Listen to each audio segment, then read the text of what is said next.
And it's recording. So, it's one of the most interesting exhibits of Militracks. It's Nashorn, German tank destroyer. He was died already 2 times. First time he died during World War II, and next death was in this year.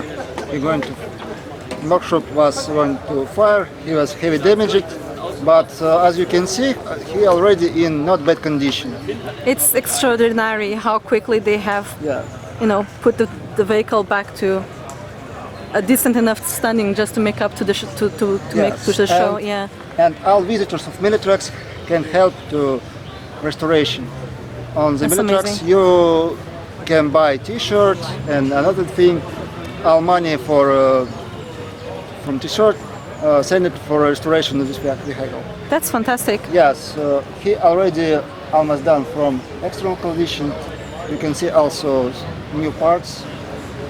Sadly, road wheels heavy damaged during fire. So you need restorers need to still get to work on those. Yes. There's still some damage visible, but I know in time they'll be able to get it back. So it's not first dead for this vehicle. It's almost like it's cursed. So, well, he already got nickname Phoenix. The Phoenix, yeah. Yes. And funny it's thing, a perfect name. Deck number absolutely same, 222. Then Overloon Panther. Panther, the same number, yeah. It's not special. It's just coincidence, I suppose. Yeah. Yeah. Thank you. For the last 40 years, a team of devoted men have been working on the Nashorn project. All progress was unfortunately lost in mere 10 minutes when a fire broke out on a shed it was kept.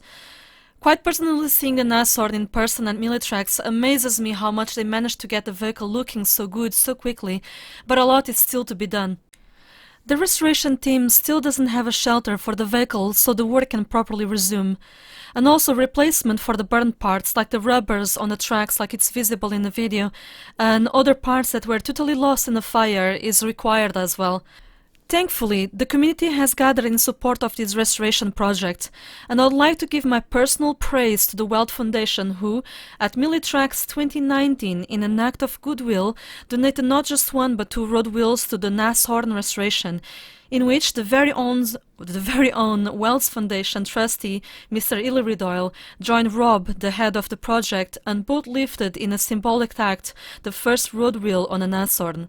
And this is where I would like to get you involved. The Nashorn team have opened a GoFundMe page and are also selling merchandise at Evans and online. If you would like to support such an important piece of history, I'll be leaving the links down below on the description and comment section. Thank you so much for your time and have a good day.